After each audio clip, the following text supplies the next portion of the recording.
tapi itu tadi bahwa sebetulnya memang saya pikir ya kalau misalnya seni rupa ya, Sanento Juniman tulisannya kan pernah menulis seni rupa atas rupa bawah gitu misalnya ya.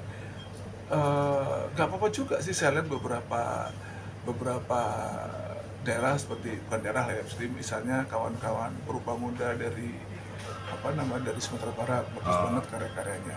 Tapi ya sangat mendapatkan warna yang besar dari kawan-kawan jendela atau kelompok Sakato dari Jogja gitu, atau perkembangan perupa Kalimantan atau Nusa Tenggara, Lombok dan seterusnya, itu pengaruh dari art Jog itu sangat besar gitu.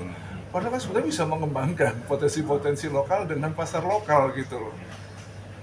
Ya dengan harga yang juga sebetulnya juga nggak masalah itu. Di daerah juga kayak kita juga, kalau bukan kita, maksudnya kita kan berdua besar di Bandung ya misalnya, dengan lukisan jelekong dan seterusnya itu kan masih punya posisi sendiri gitu.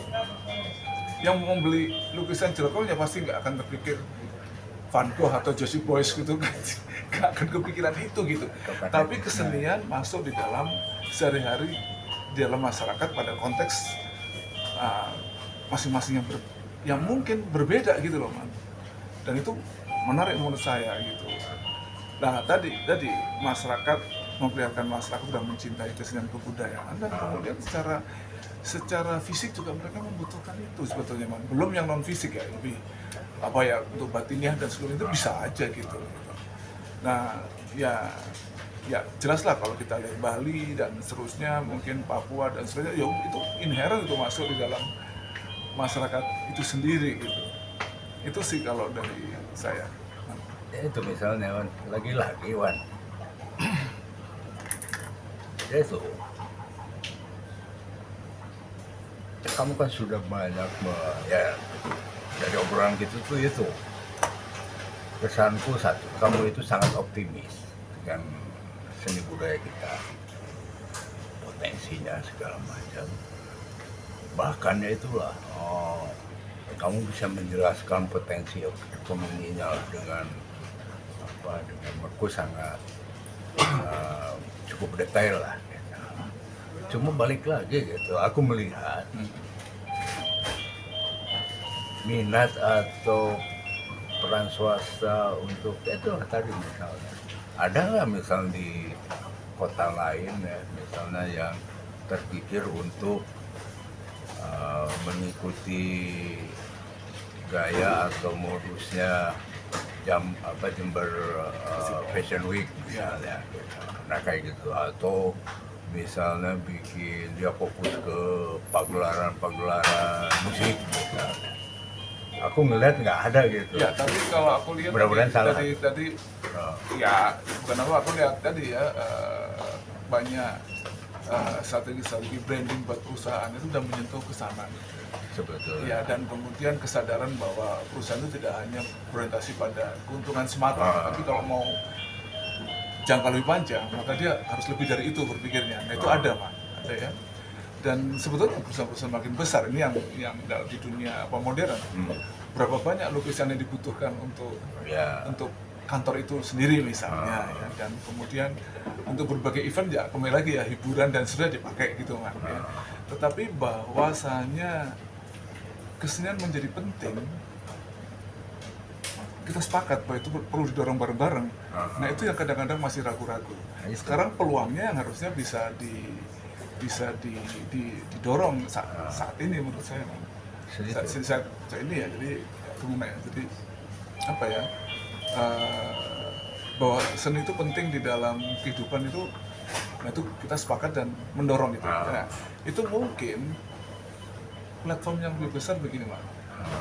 Mengubah cara pandang kita bersama bahwa yang penting dalam hidup kita itu adalah membuat kehidupan dunia ini menjadi lebih penting gitu, dibanding kita terlalu abstrak mikirin setelah di dunia. Tapi barangkali problematik kita karena di situ gitu, karena kita asik memilih sesuatu yang abstrak terus, kita lupa bahwa dunia ini perlu kita perbaiki gitu.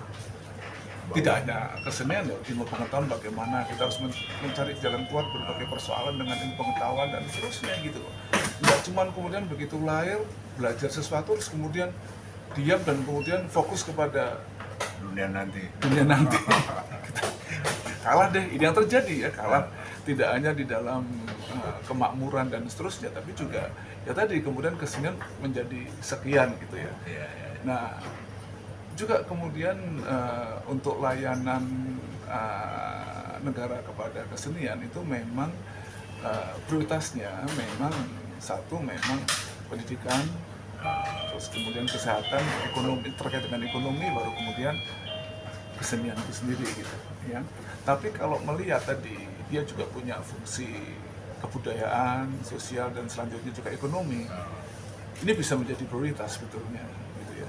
Misalnya aja kan dalam kesenian itu kan outputnya kan membangun empati, tidak simpati tapi empati terhadap ya kan seorang aktor kan, dia memerankan seorang karakter kan, dan dia kan memahami karakter itu, akhirnya dia membangun empati terhadap oh dia berbuat begini karena punya alasan ini dan seterusnya ya. Dan bagaimana kalau rakyat kita bersama ini Indonesia terbiasa melihat kesenian dengan output berempati, bahkan tentara kan sudah satu unsur soal disintegrasi kan jadi nggak ada gitu, karena rakyatnya udah kompak saling berempati satu dengan lain gitu ya, misalnya gitu loh kan. Itu dari aspek kebudayaan. Terus dari aspek sosial juga, kebudayaan juga adalah membangun kebanggaan identitas dengan kalau misalnya oh ternyata kita juga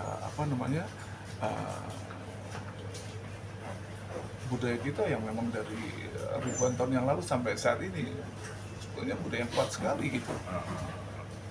Ya, saya kadang-kadang juga malu. Saya tadi ya waktu muda lebih hafal The Beatles sama Rolling Stone dibanding Sam Simon atau Brown Jones. Tapi ya sudah, itu sebuah proses ya. Dua-duanya perlu ada gitu sekarang, yang modern contemporary juga ada. Tapi ya kalau kita mampu tadi ya membangun jalan budaya dengan produk budaya, waduh ini menurut aku sebuah kebanggaan sendiri gitu loh dari aspek ini. Tadi kamu nyebut tentara ya, nyebut militer. Dugaanku kamu ingin mengatakan bahwa tentara di sini TNI ya, yang kita tahu lah organisasi konon organisasi yang paling baik adalah di Indonesia ini ya TNI lah, tentara. Sebenarnya berpotensi juga untuk ikut mengembangkan kesenian sebetulnya ya. Oh, itu sangat potensial. Teman-teman tentara sudah lama sudah ada ya, itu mas, sudah ada pembinaan terhadap teritorial dan seterusnya ada man. Karena itu ya dari dulu kan ada tuh kan pembinaan terhadap ludruk dan seterusnya. Waktu itu memang ada latar belakang 65 dan seterusnya ya.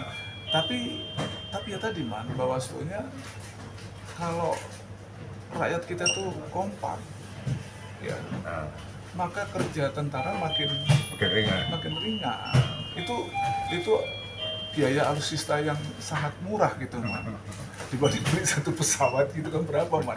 Tapi kalau dari satu pesawat itu dijadikan program kesenian dan kebudayaan yang dengan tentara gitu, tentara terlibat di dalamnya.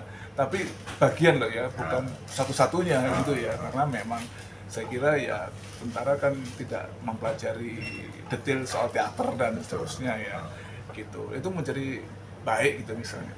Ya mungkin baik lah gitu karena punya manajemen misalnya keamanan ya, apalagi dan beberapa hal yang sifatnya juga diperlukan di dalam bagaimana mengelola sebuah pertunjukan yang ratusan ribu penonton, itu kan mungkin perlu pemikiran keamanan dan seterusnya misalnya ya. Tetapi ya kebablasannya itu waktu era Orde Baru dan beberapa saat itu kan kawan-kawan yang mau mentas di kesenian di tim kan masih harus minta perizinan dan seterusnya. Bahkan dulu menyerahkan naskahnya untuk diperiksa kawan-kawan kepolisian setempat gitu. Kan sejak kapan Akpol belajar teater dan bisa menentukan ini bagus atau tidak? Dan lalu itulah, tapi kita belajar dari situ sebetulnya keterlibatan dimaksud bukan yang seperti itu. Ya mudah-mudahan lah Panglima TNI dengar ini gitu. Iya kan? Saya pernah membantu TNI waktu itu untuk lomba melukis seluruh Indonesia, Pak. Iya, Wah, kayak itu gitu. cepat sekali ya. Jadi karena teman-teman tentara kan memang punya SOP yang luar biasa ya, jadi cepat kan dan seterusnya ya. Ya tadi, menurut aku ya tadi, sebetulnya keuntungannya itu kalau lewat kesenian membangun empati gitu. Dan Ya kan? dan relatif lebih murah. Nah, dan kemudian nanti pelatihan saya nggak tahu, mungkin terlalu klise, tapi kan kita harus bisa ketemu ya ide-ide kreatifnya ya, misalnya dengan tema-tema anti korupsi, tapi lebih tidak jargon dan seterusnya gitu ya. Iya. Itu kan bisa diolah gitu dalam apa ya, kesenian dari anak-anak sampai Iya kan, remaja misalnya. termasuk potensi-potensi seni tradisi yang sebetulnya membangkitkan patriotisme, heroisme. Ya kan tarian perang kita banyak loh. Ya, tapi pertama Misalnya. kalau kaitan kebudayaan saya juga kita udah deh sementara kita hapus saja deh cerita-cerita tradisi kita tentang kancil nyolong timun gitu ya. Karena itu ngajarin kita semuanya bahwa yang pinter itu, yang cerdik itu adalah nyolong gitu. Licik. Licik. Paling enggak ya. Apa? Iya, Iya, licik. ya kan. Jadi kan nggak kok.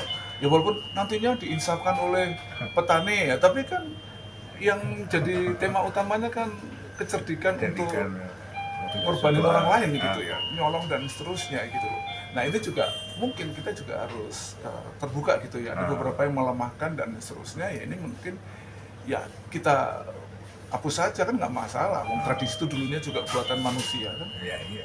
Ya jadi ya nggak apa-apa kita amandemen gitu ya untuk kita carikan kebijakan-kebijakan kreatif yang baru gitu kan, nggak apa-apa juga gitu sebenarnya. Ini udah 27 menit loh, Pak. Ya, terus saja Pak. Apa yang kamu masih mau sampaikan? Ya, menurut aku sudah agak jelas ya, misalnya untuk membuat berbagai apa ya manuver-manuver kita untuk Indonesia itu menjadi negara besar di dalam adu budaya gitu. Problem misalnya di Jakarta aja yang aku lihat itu tadi kemarin sudah saya sampaikan barangkali pada diskusi kita pertama bahwa Jakarta itu punya APBD yang kuat, tapi juga sekaligus punya pasar yang kuat gitu. Ya jadi apakah ditengarai belanja pariwisata masyarakat Jakarta itu di atas 100 triliun gitu di dalam satu tahun gitu ya. Sementara APBD-nya bisa 80 sampai 90 triliun gitu kan. Jadi kalau misalnya ya katakanlah investasi 100 miliar aja untuk festival-festival, artinya kan 20 kali lipat investasi Arjok misalnya ya itu kita bisa secara terukur nanti berapa yang bisa kita dapatkan untuk pemasukan daerah.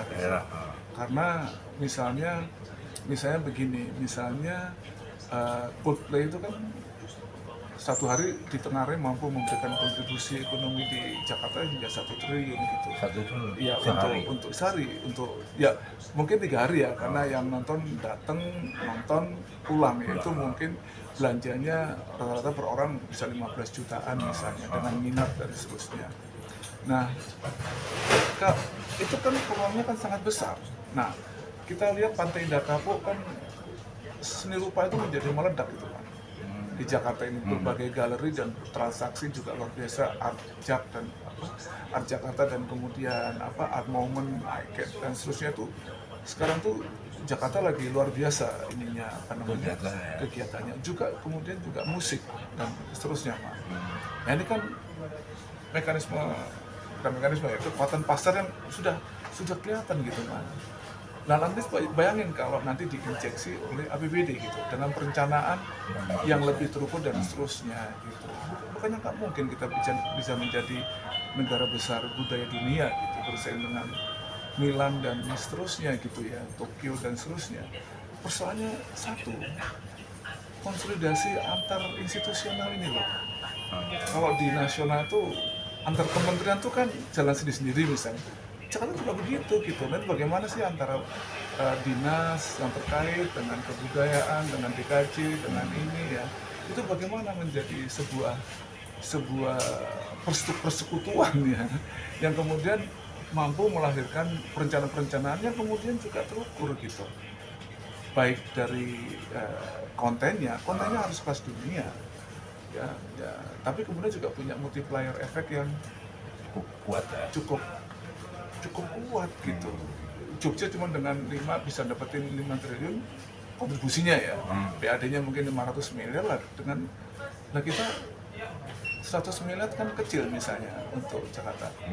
Untuk investasi ini ya, untuk investasi apa namanya, kebudayaan Jakarta loh Pak. Gitu. Aku ngomong 100 miliar, 200 miliar pun masih kecil kalau dibandingkan dengan kalau kita ngomong korupsi sekian triliun gitu kan. 100 miliar mah kecil. Ya kan gitu ya. Wah, mungkin buat kawan-kawan Bandung yang anggarannya nggak ada untuk kebudayaan, wah apa lu, tapi kan kecil, dan antara aja sekian belas triliun gitu ya, ribuan triliun. Oh, ya korupsi aja ribuan triliun gitu, dan ada di Tenggarai kawan-kawan dinas juga yang masih ditengarai korupsi sekian 150 triliun atau 150 miliar misalnya dan seterusnya kan. Jadi ini sangat memungkinkan kalau kita bisa bersekutu dengan tujuan yang sama ya. Nah, tentu harus kan sudah ada pengawasan dari DPRD dan seterusnya gitu. Ya tapi ya lelah juga kalau kita selalu pesimis dan dihantui bahwa nanti akan terjadi hengki-pengki dan seterusnya. Tapi ya tadilah ada jalan keluar kok. Orang Jepang itu menjadi baik karena dilatih sejak kecil, latihan tidak korupsi sejak kecil gitu.